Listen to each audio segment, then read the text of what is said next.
আমরা 4 বোন 1 ভাই। ভাই 2 বোনের ছোট, তারপর 1 বোন আর সবার ছোট আমি।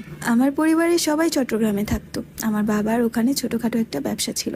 আমার জন্ম চট্টগ্রামেই হয় 1998 সালে। ভালোভাবেই বড় হচ্ছিলাম। আমি চট্টগ্রামেই পড়াশোনা করতাম। আমি ছোট থাকতেই আমার 2 বোনের বিয়ে হয়ে যায়। হঠাৎ আমার বাবার ব্যবসায় একটু লস হয়ে যায়। আর তাছাড়া আমার 2 বোনেরও বিয়ে হয়ে গেছে। তারপর আমরা 3 ভাই বোন আর মাকে দিয়ে আমাদেরকে গ্রামে পাঠিয়ে দেয়। আমি তখন 9ম শ্রেণীতে পড়ি। গ্রামে যেয়ে আমি 10-এ ভর্তি হই। আমার বাকি 2 ভাই বোনও লেখাপড়া করতো, কিন্তু আমার সেজো বোন লেখাপড়ায় একটু খারাপ ছিল। আর ভাইকে বাবা কাজে লাগিয়ে দেয়, আর বোনকেও গ্রামে যেয়ে ভর্তি করানো হয়নি। আমি একাই পড়াশোনা করতাম। গ্রামে যেয়ে আমি এসএসসি পাশ করি। রেজাল্ট মাশাল্লাহ ভালোই ছিল, কিন্তু আমাদের আর্থিক অবস্থার কারণে আমাকে আর কলেজে ভর্তি করানো হয়নি। আমার খুব ইচ্ছে ছিল আমি অনেক দূর পর্যন্ত লেখাপড়া করব, কলেজে পড়াশোনা করব, তারপর একটা ভালো কিছু করব, কিন্তু আমার স্বপ্নটা আর পূরণ হলো না। আমাদের গ্রামে একটা শিল্প কারখানা ছিল। ওখানে গ্রামের অন্যান্য মহিলারা মেয়েরা কাজ করত। সেখানে আমার মা আর সেজো বোনও কাজ করত। কারখানায় যে কাজ করতে হতো না, ওখান থেকে কাজ নিয়ে এসে বাসায় করা যেত। অন্যান্য জেলার মেয়েরাও ওখানে এসে কাজ করত। পরীক্ষা দেওয়ার পর যখন বাবা বলল আমাকে কলেজে ভর্তি করতে পারবে না, তখন আমি অনেক কান্নাকাটি করি, কিন্তু আমার কান্নাকাটি আমার বাবা মার মন গলাতে পারেনি। তার মধ্যে একটা কথা বলি, আমার বাবা ছিল শিক্ষিত মানুষ, কিন্তু আমার মা একদমই লেখাপড়া জানতো না। তাই আমার মার আমাদের লেখাপড়ার প্রতি কোনো ইন্টারেস্ট ছিল না। আমি বুঝতাম আমার বাবা আমার কষ্টটা বুঝতো, কিন্তু তার কিছু করার ছিল না, কারণ তার আর্থিক অবস্থা এতটাই খারাপ হয়ে গিয়েছিল, আমাদের সংসারটাই চালাতে তাকে অনেক কষ্ট করতে হতো। তারপর সব কিছু বাদ দিয়ে সংসারের হাল ধরতে শুরু করলাম। ওই যে আমার বোন আর মা যে কাজটা করতো, সেই কাজটা আমিও করতাম। আমাদের ছিল জয়েন্ট ফ্যামিলি। আমার সেজো কাকারা বাড়িতে থাকতো না, ওনারা চট্টগ্রামে থাকতো আর ওনাদের বাড়িটা ভাড়া দিয়ে রাখতো। আমাদের বাড়ি আর সেজো কাকার বাড়িটা একসাথেই। সেখানে যশোর থেকে একটা ফ্যামিলি এসে ভাড়া থাকতো। আমরা যাওয়ার আগে থেকেই ভাড়া থাকতো, বিগত 5 বছর ধরে। আর সেই কারখানায় ওদের বাড়ির কিছু লোক কাজ করতো।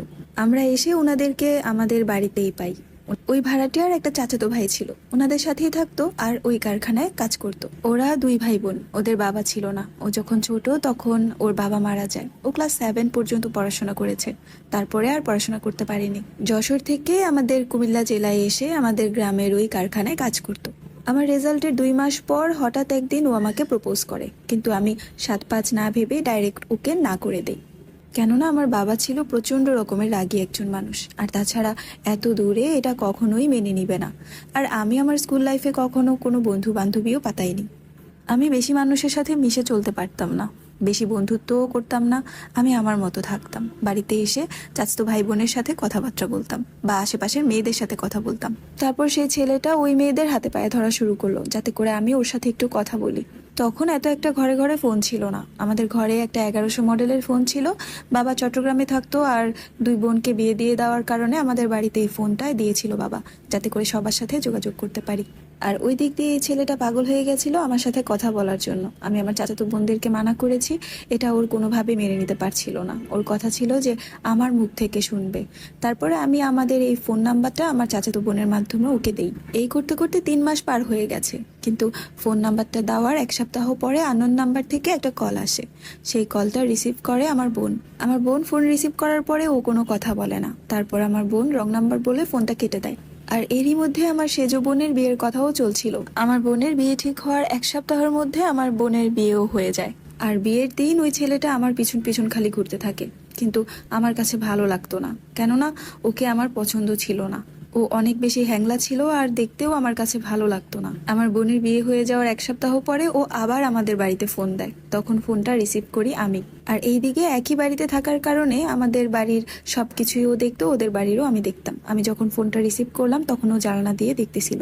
সে আমাকে ফোন দিয়ে বারবার বলছিল যে আমি কেন তাকে মানা করে দিলাম, কিন্তু আমি তাকে ডাইরেক্টলি বলতে পারছিলাম না যে আমি তাকে পছন্দই করি না। তারপর টুকটাক কথা বলে আমি ফোনটা কেটে দিই। তারপর এমন করতে করতে দীর্ঘ 9 মাস পার হয়ে যায়। তারপর আমি তার প্রস্তাবে রাজি হই। তার মধ্যে আমাদের রিলেশন চলে 15 দিন। তার মধ্যে কোরবানির ঈদ চলে আসে। ওই বছর আমার আব্বু কোরবানি দিতে পারেনি। কোরবানি ঈদের 3 দিন আগে সে আমাকে নিয়ে চলে আসে যশোরে। যশোর পৌঁছাতে আমাদের লাগে 2 দিন। ঈদের আগের দিন বিকেলে আমরা ওখানে পৌঁছাই, আর ঈদের 3 দিন পর আমাদের বিয়ে হয় 18 নভেম্বর 2009 সালে। বিয়ের পর দিন থেকে আমি আস্তে আস্তে তার ব্যাপারে সবকিছু জানতে শুরু করি। ওর মা একটা প্রাইভেট ক্লিনিকে আয়ার চাকরি করতো। আমি ওদের বাড়িতে যেয়ে যা দেখতে পাই একটা মানুষের ফ্যামিলি কখনো এমন হতে পারে না।